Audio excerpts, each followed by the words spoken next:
Hey everyone, Golden Ninja 3000 here again. Yesterday, LEGO revealed a bunch of the new Disney 100th anniversary sets, as well as the new minifigure series. So we're going to take a quick look at the sets first, because I do want to spend most of the time talking about those minifigures. This is set number 43212.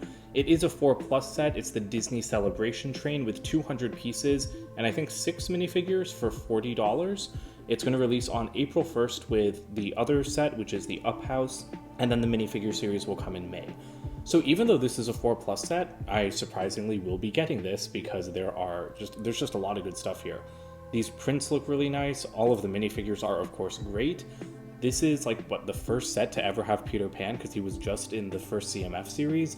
This is the first non-$350 set to include Tinkerbell. That hair mold, the Tinkerbell hair mold, has been exclusive to the Disney Castle for 7 years, and now it's, or I guess 6.5, but now it's finally coming in a regular set, and that is really, really awesome. I also think the newer wing mold looks great on her. It's just really nice to see those characters again. Woody from Toy Story looks perfect, but I mean, I guess 2019 was a pretty long time ago, which is when we last saw him. Surprising that LEGO's not using the tall legs on him, though. I thought maybe because they brought the tall legs back, they might put them on Woody again. But I've never loved this rendition of LEGO Woody. Even though the molded one was freaky, I kind of preferred that. And then we have the only reason I'm going to be buying the set, which is Moana. I'm so excited to get a LEGO minifigure of Moana. We've had mini dolls in the past, but to me, I think Moana is the best Disney movie that they've made in the 2000s. I love it so much, and I'm just really, really excited to get a Moana minifigure, and I think she looks fantastic. And then we also have Minnie, who looks good, but she's just not as interesting. She and Mickey, I think, are not as interesting as the other figures in this set. The train looks okay. It's $40. That's a lot of money. This looks like a $30 set. Honestly, this looks like it would be a great $30 set. But it's $40, and there are 6 minifigures, and they are all brand new and exclusive. So honestly, it's kind of just like a Disney battle pack, and it covers a lot of stuff. You get the classic Mickey and Minnie, you get an old-timey movie with Peter Pan, you get modern movies with Toy Story and Moana, and they do all have themed cars. I probably like the pirate ship car the best. Moana's is pretty nice too. I don't really care about this side build. Honestly, I would have preferred one more car on the train than a side build, but I'm sure the side build is better for play. So overall, Oh, and you do have the heart of Te Fiti. That was one thing I was going to say, is that I'm surprised LEGO didn't put that in here, because they put it in every set relating to Moana. But yeah, overall, I think that this set looks pretty fantastic. Next up is a set that I know everybody is super excited for, myself included. It is the Up House. This has 598 pieces for $60 US. It's also releasing April 1st, and we did see official but kind of blurry images of this last week, I think. I didn't cover it then because I was waiting for the official reveal, but I'm super excited to talk about it. I haven't done a deep dive on it, but I do appreciate LEGO making this an accessible, cheaper set. They easily could have done a $200 Up House. Honestly, I would have preferred a $200 Up House as someone that can afford to buy multiple $200 LEGO sets in a year. But the thing is, I'm in the minority there. Most people can't afford to buy multiple $200 LEGO sets in a single year. So it's a lot better for more people for LEGO to make a smaller set, which is why I'm glad they did that, because it still looks pretty perfect, and I do hope that one day in the future we might see a direct-to-consumer version of it. But this one, for what it is, I think is it has everything you could possibly need. There aren't a lot of balloons. I love the color for that chicken piece on top, by the way. There aren't a lot of balloons. That is a little bit disappointing, but it's do you really want to be paying for and building, because it's going to be tedious to build, enough balloons to cover the whole roof of the house? Not really. So they gave you enough here to make a good display, and I do like that they give you the little balloon pumping station in the corner, and then if you want more, you can just buy your own and build on top of it, which is probably what I'll try to do. And of course we do have minifigures of, I think the kid's name is Russell, right? I'm not 100% sure. I've not seen Up in several years. But we've got the child and Carl. Both of them look perfect. I don't love the styles on their faces. I think that Russell looks okay, but I think that Carl looks freakish. I think that it's a little bit too animated for me. To me, this is a little bit like what LEGO used to do with the Star Wars Clone Wars minifigures. And I know that LEGO Disney minifigures usually are a little bit more animated, but it's compare this to Woody and Moana in the last set. They just look like regular people. These look like cartoon characters in Lego form. And I just kind of wish that there was a little bit more consistency across that, and we'll talk about that a little bit more with the CMF series. We also do have a new mold for Doug, which looks very cute, but also kind of awkward. Like, I don't know, it looks like too large with him sitting up like that. I don't know, I think maybe I thought Doug was smaller. There's something about it that I don't love, even though it still looks great. And then Lego does include a squirrel for him, which I think is absolutely hilarious and just totally perfect. The box art for the 100th anniversary sets looks pretty nice. Like, I really like it actually, with this kind of silver tone and all of the chromed bricks down there. I wish we still got chrome bricks, but we do not. Okay, his name is Russell. I was right. Yay. I really like, he has dual molded arms, dual molded legs. It's just perfect. Again, like, the style of the face print is the only thing I don't really like, but that's kind of subjective. The house is open at the back, and you do have a lot of stuff inside. I saw some people complaining about that. But again, the set would be a lot more expensive if it was fully enclosed. So I think that this is the best option so that the most people can enjoy this. Upstairs, we have the TV, which looks fantastic. A book, it looks like. We have pictures of Ellie everywhere. That's really, really adorable. Like, that's so cute. I love seeing that. We have the little jar with Paradise Falls on it. Gramophone, little armchair. We do have the front door. That sticker is going to be annoying to put on, but it does make the front door look great. And then upstairs we have a bedroom. So, you get all of the important details of a house. It's just in a very, very tiny space. There's no front porch for Russell Tide. No, there's a front porch, right? Yeah, no, there's a tiny little front porch. Is there? I don't think there's any other pictures of the house, but let's take a look at the front porch. That is, again, great, because the front porch is iconic. That's something that Lego really needed to include. And I guess I didn't talk about the exterior of the house here, but it's nice that they have the garden hose. I think the colors are really popping. I think they look fantastic. Even like just the little like roof shingle detail looks great. So I'm really happy with this build overall. I don't think there's anything else to really look at with this. Oh, it's the adventure book. Okay, that is adorable. Very happy about that. It's been a long time since I've seen the movie, but I think I still get like most of the references. So yeah, I think that like this picture is just so beautiful. So yeah, I think that this was definitely the right way for Lego to go instead of making a giant set, but let me know what you guys think about that decision in the comments. Finally, we have the 100th anniversary minifigure series, which I am super pumped about because this is the first minifigure series in like 2.5 years to have more than 12 minifigures. We're getting 18 here, and that's wonderful. Why didn't Lego do this for the Marvel series? I really hope they do it for the second Marvel series coming this year, because this is great. And wasn't like the second Disney the first Disney minifigure series, did that have 18? I don't know, I don't really remember, but the Disney minifigure series are always fantastic. It's great to get a third one of them. They're still $5 each. They are coming out on May 1st and not April 1st, but let's go ahead and dive in. I'll tell you guys, I love the original Disney minifigure series. That is the very first CMF that I got every single minifigure from, and that's still not something I do all the time. I typically do it for licensed series now, but it all started in 2016 with Disney Series 1. There's a great selection of characters here. We'll go ahead. They don't have individual pictures on Lego.com, but they do have like kind of two separate groups. I think the packaging looks great in silver. That's a color we haven't seen since, well, I guess like Series 20 did that.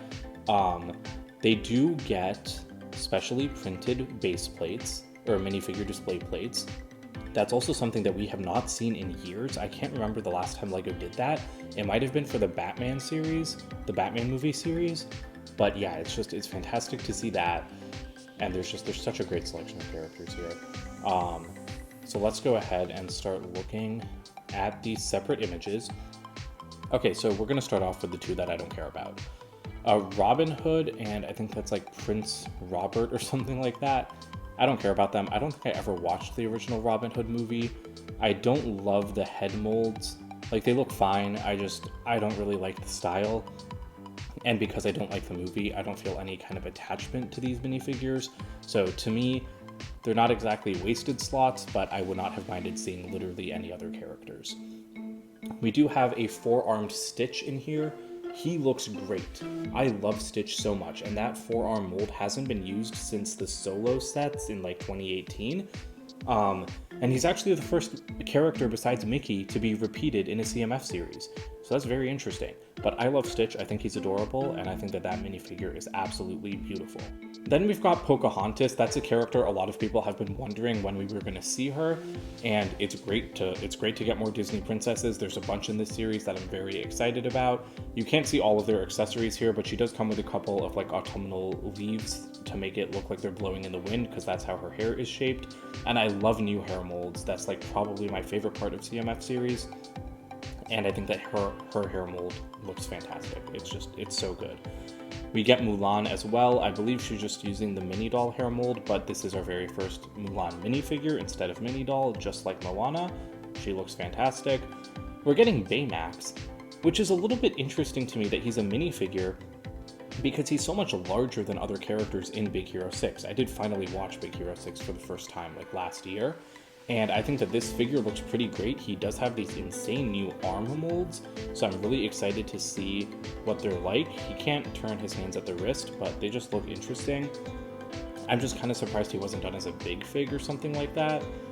And then we have a couple of Princess and the Frog figures. We have Tiana, who I think looks gorgeous. I think she might be the best or like the second best in the series, or at least my favorite. I think that she looks fantastic. There's a new color for the frog, there's a new mold for her hair, a new color for the tiara.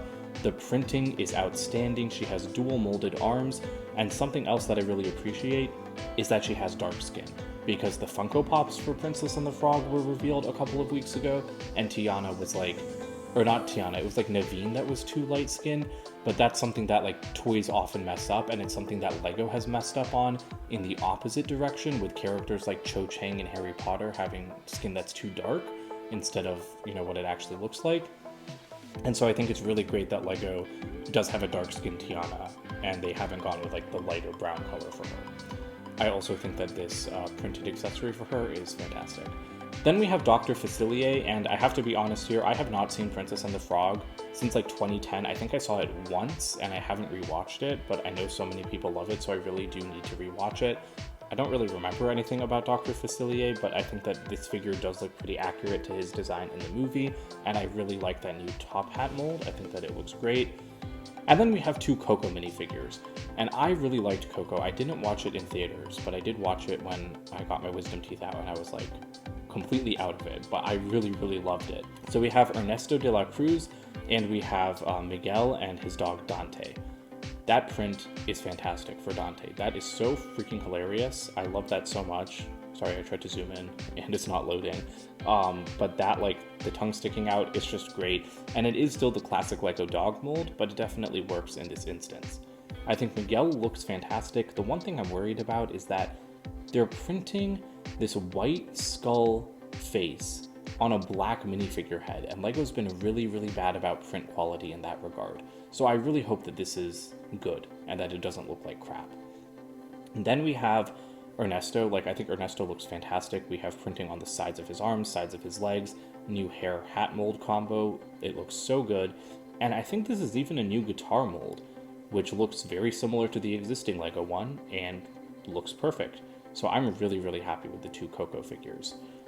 And then moving on to the rest of the figures, we do have Oswald, who is Lego's, or not Lego's, Disney's original mascot before Mickey.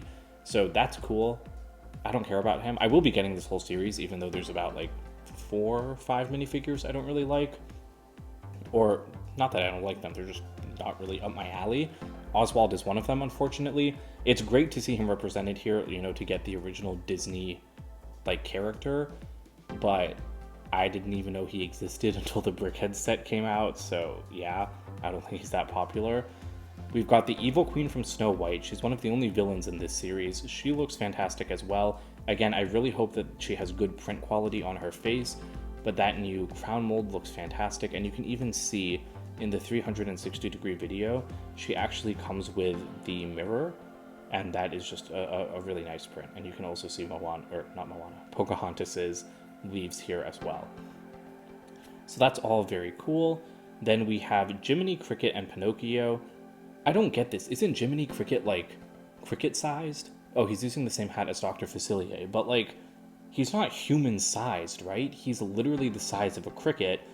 So I don't really know why he gets a whole minifigure to himself, because, like, shouldn't he just be an accessory that comes with Pinocchio? Also, this is something I really hate. On this render, they're making it look like he's walking. You know, like, they're making it look like his legs can move, but he has short legs, so that's not actually humanly possible. Pinocchio has medium legs, so that works. But yeah, like, that's cheating. That's not cool, because no other pieces are moving in, like, ways that violate the laws of Lego physics. So I don't like the Jiminy Cricket minifigure, just because I think this is a waste of a slot. Because again, if he is human-sized, correct me below, I've not seen this movie in a long time, but to the best of my knowledge, he's cricket-sized, so he shouldn't be taking up a whole minifigure slot. Sorcerer's Apprentice Mickey looks fantastic, no complaints there. Love the new hat mold. I will be putting him in my Disney castle. And then Pinocchio is a little bit freakish because he has a molded nose. And we've seen printed noses with Lego, but we've never seen a molded one. I mean, it could be a print, but I don't think it's a print. Actually, I'm going to go to the video in a second just to check. But I do like the new hat mold. I like the goldfish bowl. It looks cute. But yeah, I do need to know if he has a molded nose. So where's Pinocchio? Okay, yeah, he does. He does, because it's sticking out. So I guess that's a new minifigure head mold and a new minifigure hat mold, or are they going to be molded together as just like one new piece, kind of like the Ghost Rider head? That's very, very interesting to me. Very interesting. Then we have the Red Queen from Alice in Wonderland. This is interesting to me because it's like the Evil Queen from Snow White is very popular, but like, is the Red Queen in Alice in Wonderland really that famous, like on her own? I do like the minifigure because of the hair mold, and then also she's using that like big dress piece that Lego recently brought back with the Aristocrat in Series 24. But I don't like her face. It really bothers me.